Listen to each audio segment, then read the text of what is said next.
Breaking news, Fuji leaks the X-T6. Coca-Cola uses AI in their famous winter commercial. Trump fights AI, and Nano Banana 3.0. Wait, sorry, I misread the teleprompter. Trump apparently is fighting AI fighters. More about that, but first I want to thank our sponsor, Squarespace.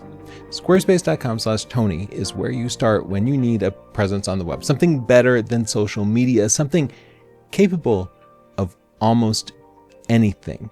From setting up a store, selling workshops like I do, showing off your portfolio or your video reel, taking appointments from clients. And Squarespace uses AI the right way, making your job easier, helping you to build a website that looks beautiful without developing nerdy technical skills.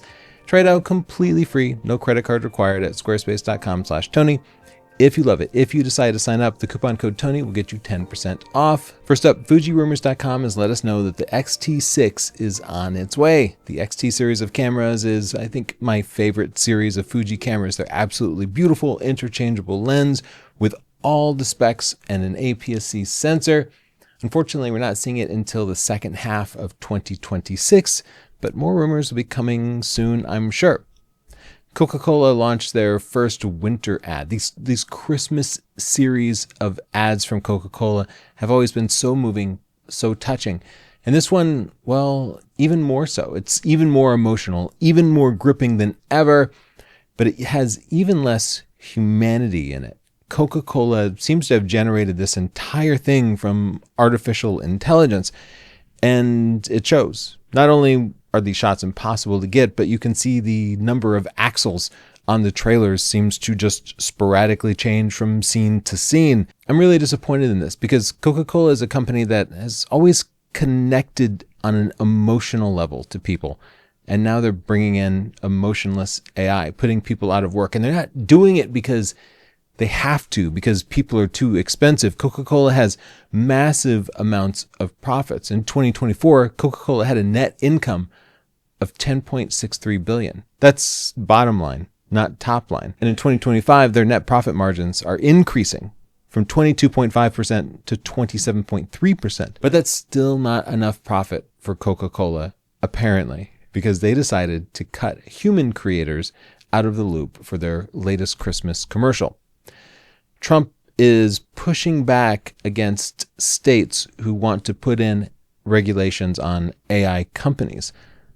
That sounds like a crazy statement, but I actually understand and agree in some way. So some states in the United States here are trying to put some laws in that would specifically stop AI companies from just using all of your photos and all of this free content on the internet to build their models to then put us out of work.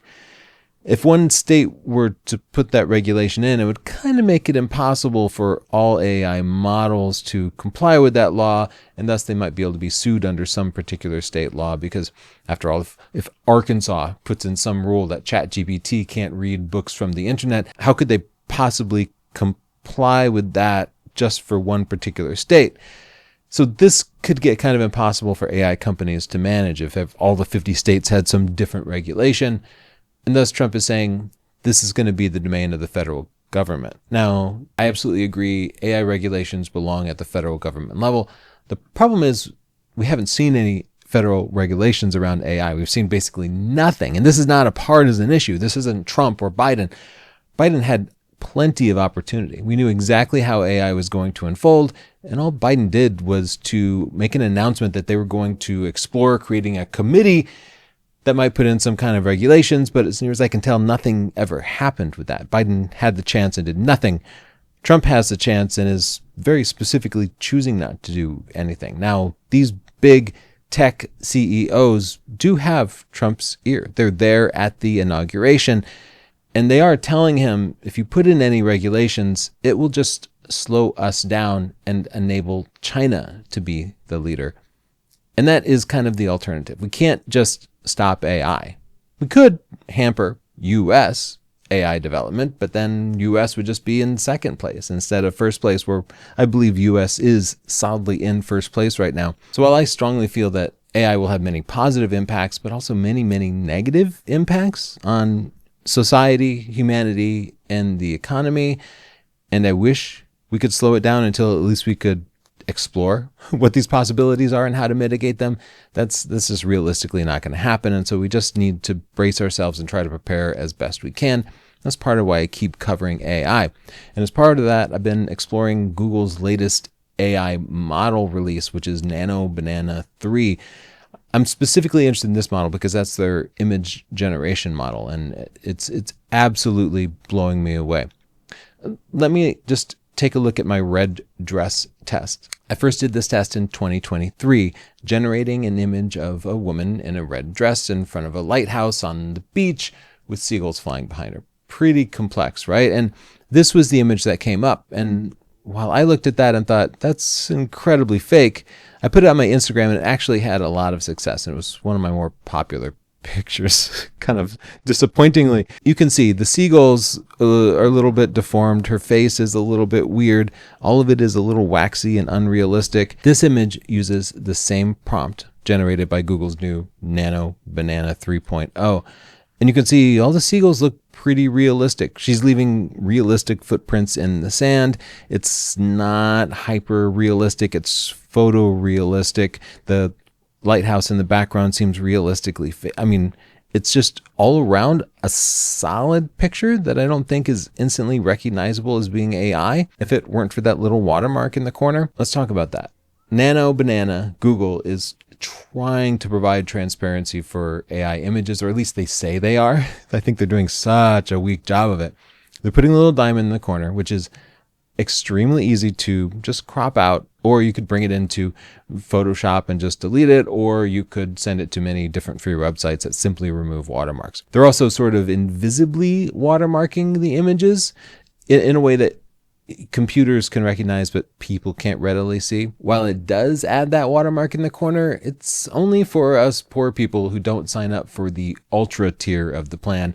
If you can pay a little bit more, apparently Google no longer cares about protecting the authenticity of images because they will render images without that watermark. I'll say I kind of tested this in that I took a screenshot of a Nano Banana generated image, cropped out the watermark, fed it back into Google, and Google did not recognize the watermark. It had to study the details of the image to see, okay, is the wind blowing in a realistic way? Even without the watermarks, Nano Banana did a good job of recognizing AI images, and it scored 100% on my little test. I threw it many different real and fake images. Here's an example, a similar prompt, but this time the woman is running.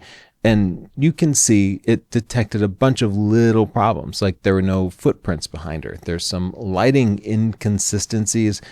The aesthetic is just kind of hyper real, and it seems to blame that on using an inferior AI image generator like Midjourney or Stable Diffusion, except it was actually generated by Nano Banana itself. And the birds, especially one on the right, seem to be generic looking, or the shape is a little bit off. But here's the funny thing about that. If AI is smart enough to recognize a fake image, it stands to reason that AI would be able to improve its own model to generate images that it then cannot find any flaws in. And maybe Google is holding that back. Earlier in 2025, I investigated whether AI imaging tools are ready to replace professional headshots, because lots of people were using AI imaging to generate their new LinkedIn headshots so they didn't have to put a suit on and pay a photographer a few $100s to get one. And what I found is it wasn't ready. At the time, generative AI was making professional looking headshots that any recruiter would have just believed at a glance.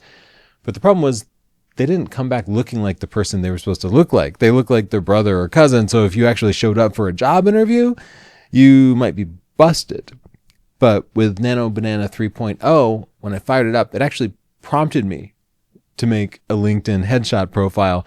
And when I took it up on it, it did a perfect job. It kept my face completely recognizable. It just put me in a nice suit and a corporate looking background without me actually having to get up and get dressed and do anything.